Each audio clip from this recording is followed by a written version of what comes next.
बिस्मिल्लाहिर्रहमानिर्रहीम। अस्सलाम वालेकुम व्यूअर्स। आज का हमारा टॉपिक है केमिकल कोऑर्डिनेशन। इससे पहले हमने नर्वस कोऑर्डिनेशन को पूरे डिटेल में पढ़ा। Brain, spinal cord, peripheral nervous system, इसी तरह फोटो रिसेप्टर और सोनो रिसेप्टर यानी ईयर और आई को भी पूरे डिटेल से पढ़ा। आप उसके लिए पिछले लेक्चर से रुजू कर सकते हैं। आज हम पढ़ेंगे केमिकल कोऑर्डिनेशन। केमिकल कोऑर्डिनेशन क्या होती है? सबसे पहले अगर हम समझने की कोशिश करें कि लफ्ज़ कोऑर्डिनेशन का क्या मतलब है, कोऑर्डिनेशन का क्या मतलब है, तो हमने पहले बताया था कि कोऑर्डिनेशन का मतलब है the cooperative work of organ. अब अगर ये cooperative work of organ chemicals के थ्रू हो तो हम इसको कहते हैं ये कोऑपरेशन, ऑर्गन का कोऑपरेशन अगर केमिकल्स के थ्रू हो हम इसको केमिकल कोऑर्डिनेशन कहते हैं। और अगर यही कोऑर्डिनेशन हमारे साथ न्यूरॉन्स के थ्रू हो तो हमने उसको नर्वस कोऑर्डिनेशन का नाम दिया था। अब केमिकल कोऑर्डिनेशन क्या है जी? तो हमने कहा the coordination between different organ of the body through chemical, यानी बॉडी के डिफरेंट ऑर्गन का एक दूसरे से केमिकल्स के थ्रू कोऑपरेट करना, कोऑर्डिनेशन करना, राब्ता रखना, ये हमारे पास केमिकल कोऑर्डिनेशन कहलाता है। अच्छा, अब हमारे साथ जो केमिकल कोऑर्डिनेशन के तौर पर जो केमिकल्स काम करते हैं उसको हम कहते हैं हार्मोन्स। तो हम कहते हैं hormones are the chemical that help in chemical coordination, यानी हार्मोन्स हमारे पास ऐसे केमिकल्स हैं जो कि केमिकल कोऑर्डिनेशन में हमारे साथ काम करता है। अच्छा, अब हार्मोन्स क्या है जी? हार्मोन्स ये हमारे पास ग्रीक वर्ड है, हार्मन से निकला है, हार्मन से डिराइव्ड है, जिसका मतलब है एक्साइटेड, जिसका मतलब है एक्साइटेड। अच्छा, तो हार्मोन्स का मतलब है एक्साइटेड। ये क्या है जी? हम इसको कैसे डिफाइन करते हैं? तो हम कहते हैं these are the organic compound produced by endocrine gland directly into the blood stream, कि ये हमारे पास ऐसे केमिकल कंपाउंड हैं जिसको एंडोक्राइन ग्लैंड सिक्रीट करता है। किस तरह सिक्रीट करता है? Directly into the blood stream, यानी ब्लड में डायरेक्टली सिक्रीट करता है, किसी डक्ट वगैरह में नहीं होता। एंडोक्राइन ग्लैंड क्या होता है हम आगे टॉपिक में पूरे डिटेल से पढ़ेंगे एंडोक्राइन ग्लैंड के बारे में। अच्छा, तो ऑर्गेनिक कंपाउंड, ऐसा ऑर्गेनिक कंपाउंड जिसको एंडोक्राइन ग्लैंड सिक्रीट करता है और डायरेक्टली ब्लड स्ट्रीम में सिक्रीट करता है, ये हमारे पास हार्मोन्स कहलाता है। ये अच्छा, इस हार्मोन्स को हम दूसरा नाम देते हैं, हम इसको कहते हैं केमिकल मैसेंजर भी हम इसको कहते हैं। हार्मोन्स को हम केमिकल मैसेंजर भी कहते हैं, केमिकल मैसेंजर। हार्मोन का दूसरा नाम है केमिकल मैसेंजर। अच्छा, ये क्या करता है? जब ब्लड में आ जाती है ये हार्मोन, जब ब्लड में आ जाते हैं तो ब्लड इस हार्मोन्स को कैरी कर देता है, ब्लड इस हार्मोन को कैरी करता है टारगेट सेल तक जहां ये प्रॉपर फंक्शन कर सके। फॉर एग्जांपल, ब्लड ने हार्मोन को रिसीव किया एंडोक्राइन ग्लैंड से। अब ये ब्लड पूरे बॉडी में जाएगा, पूरे बॉडी में ये ब्लड सर्कुलेट करेगा। लेट कंसिडर हम एक हार्मोन है जिसका नाम TSH है, थायराइड स्टिमुलेटिंग हार्मोन, हम इसकी मिसाल लेते हैं। अब क्या हुआ? इस हार्मोन को सिक्रीट किया हमारे पास पिट्यूटरी ग्लैंड, पिट्यूटरी ग्लैंड ने इस हार्मोन को सिक्रीट किया। अब ये हार्मोन जब ब्लड में जाएगी तो पूरे बॉडी में सर्कुलेट करेगी, लेकिन ये प्रॉपर फंक्शन वहां पर करेगी जहां पर इसके लिए रिसेप्टर मौजूद हो। अब इसका रिसेप्टर क्या है जी? थायराइड ग्लैंड है, क्योंकि ये थायराइड स्टिमुलेटिंग हार्मोन है। तो जब थायराइड ग्लैंड के पास ये हार्मोन्स आ जाते हैं तो थायराइड ग्लैंड को स्टिमुलेट कर देता है ताकि वो अपने हार्मोन्स को सिक्रीट करे। तो मतलब ये है इस जुमले का कि देखिए, ब्लड तो इस हार्मोन को पूरे बॉडी में ले जाता है, लेकिन ये हार्मोन वहां पर फंक्शन करेगा जो इसका टारगेट होगा, जिन सेल्स पर इसके लिए रिसेप्टर मौजूद होंगे ये वहां पर फंक्शन करेगा। अच्छा, दूसरा पॉइंट, हार्मोन हमारे साथ किसी नए बायोकेमिकल रिएक्शन को शुरू नहीं करता, बल्कि ये उन रिएक्शंस को कंट्रोल करता है, रेगुलेट करता है जो कि पहले से मौजूद हो।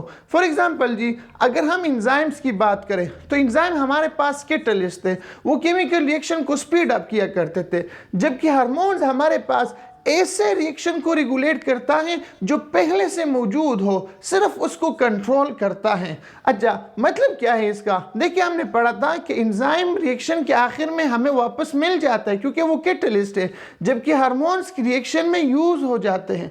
हार्मोन्स हमारे साथ अपना फंक्शन करते हुए वो यूज हो जाते, दोबारा इस्तेमाल के काबिल नहीं होते और हमारी बॉडी फिर इसको एक्सक्रीट करता है।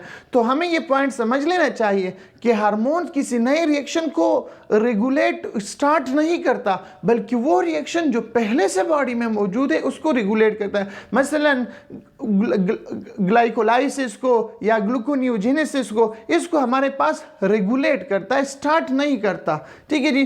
तीसरा पॉइंट, जो ज़्यादातर हार्मोन्स है वो हमारे साथ प्रोटीन है।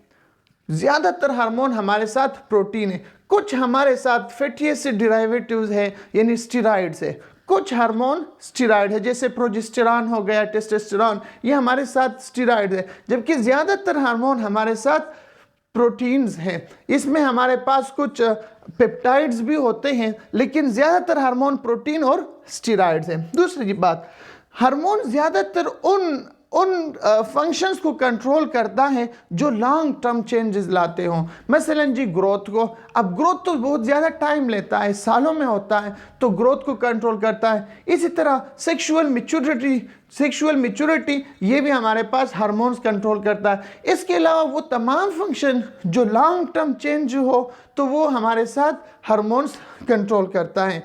इसी तरह हार्मोन्स हमारे साथ फंक्शंस को से इनहिबिट भी करता है और स्टिमुलेट भी करता है। इनहिबिट और स्टिमुलेट का मतलब क्या है जी?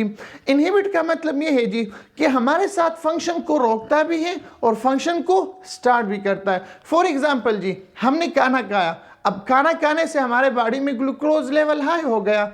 अब जब ग्लूकोज लेवल हाई हो गया तो पेनक्रियाज इंसुलिन को सिक्रीट करता है। पेनक्रियाज जो एंडोक्राइन ग्लैंड है, हम इंशाल्लाह आगे पढ़ेंगे, ये हमारे पास इंसुलिन को सिक्रीट करता है। अब इंसुलिन क्या करता है? इंसुलिन के सिक्रीशन की वजह से लिवर इस ग्लूकोज को कन्वर्ट कर लेता है ग्लाइकोजन में। अब ग्लाइकोजन में इस फॉर्म में स्टोर होता है, तो इस फंक्शन को स्टिमुलेट किया इंसुलिन हार्मोन ने to convert glucose into glycogen. इसी तरह फंक्शन को रोकता भी है। फॉर एग्जांपल जी, अगर हम बात करें, हमारे पास ग्लूकागॉन, ये हार्मोन भी पेनक्रियाज सिक्रीट करता है। अब अगर ग्लूकागॉन हार्मोन सिक्रीट हो जाए तो इस ग्लूकोज की कन्वर्जन को ग्लाइकोजन में उसको रोक लेता है, बल्कि दोबारा हमारे पास जो ग्लूकोज है वो ग्लाइकोजन में कन्वर्ट नहीं होगा, बल्कि ग्लाइकोजन अब ग्लूकोज में कन्वर्ट हुआ। तो देखिए, इसने इनहिबिट किया। अच्छा, अब बात करते हैं एंडोक्राइन ग्लैंड। एंडोक्राइन ग्लैंड क्या है इसको एंडोक्राइन ग्लैंड हमारे पास ऐसे ग्लैंड है जो कि सिक्रीशन करते हैं directly into the blood stream. इस वजह से हम इसको डक्टलेस ग्लैंड भी कहते हैं। एंडोक्राइन ग्लैंड को हम डक्टलेस ग्लैंड भी कहते हैं। अच्छा, इसको समझते हैं कि डक्टलेस ग्लैंड का क्या मतलब है। इसको समझने के लिए हम लिवर का मिसाल लेते हैं। देखिए जी, हमारे पास लेट कंसिडर ये एक लिवर है। अच्छा, अब लिवर क्या करता है? वो जब सिक्रीशन करता है तो वो अपने सिक्रीशन को एक डक्ट, एक पाइप, एक ट्यूब में करता है। ये और लिवर की सिक्रीशन को हम बाइल कहते हैं। अच्छा जी, अब जो लिवर सिक्रीशन करता है तो वो इस बाइल डक्ट में सिक्रीशन करता है, बाइल डक्ट में सिक्रीशन करता है, जिसको हम कॉमन बाइल डक्ट भी कहते हैं क्योंकि इसके साथ पेनक्रियाज भी अटैच होती है। तो अच्छा, हमने देखा कि लिवर हमारे पास एक ग्लैंड है जो कि सिक्रीशन को करता है डक्ट में। लेकिन अगर हम यहाँ पर लेट कंसिडर हम थायराइड ग्लैंड की बात करें तो थायराइड ग्लैंड के कोई भी डक्ट नहीं होता, बल्कि वो secretion directly into the blood stream, जो ब्लड कैपिलरीज यहाँ पर आई होती है वो डायरेक्टली यहाँ पर अपना सिक्रीशन कर लेता है और हार्मोन को छोड़ देता है, इस हार्मोन को सिक्रीट करता है। इस वजह से हम इसको कहते हैं एंडोक्राइन ग्लैंड, जबकि इस ग्लैंड को हम कहते हैं एक्सोक्राइन ग्लैंड।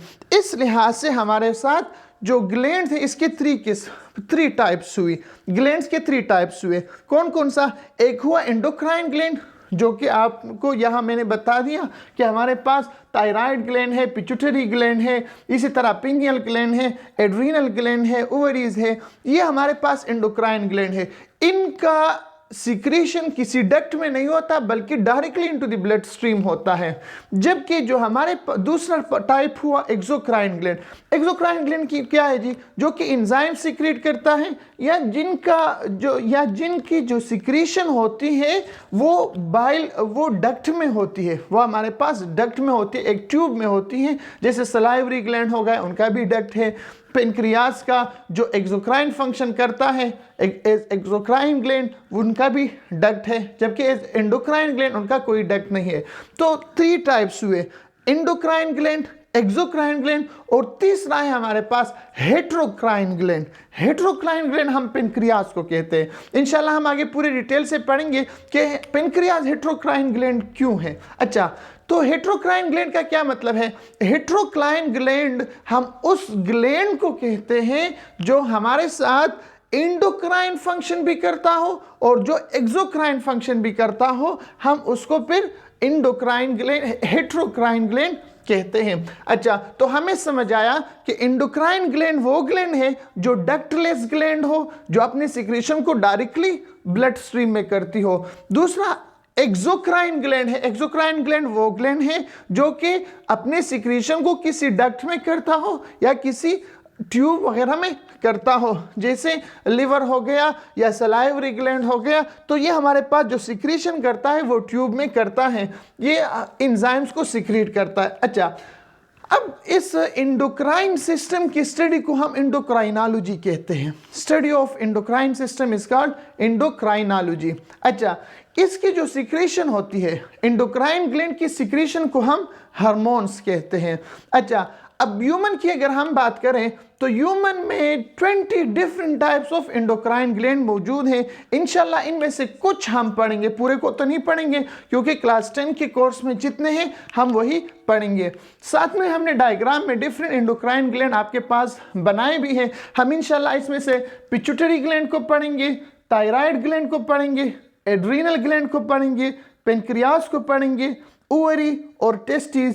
इनको हम पूरे डिटेल से इंशाल्लाह कोशिश करेंगे कि हम इसको पूरे डिटेल से पढ़ें, इनके जो फंक्शन है, जो हार्मोन वो सिक्रीट करता है। तो आगे एंडोक्राइन ग्लैंड्स के जो ग्लैंड्स है, एंडोक्राइन सिस्टम के जो ग्लैंड्स है, उनको पढ़ने के लिए हमारे आने वाले लेक्चर्स का इंतज़ार करें। उम्मीद है आपको लेक्चर की समझ आई होगी, जो कि एक मुख्तसर लेक्चर था सिर्फ केमिकल कोऑर्डिनेशन के हवाले से।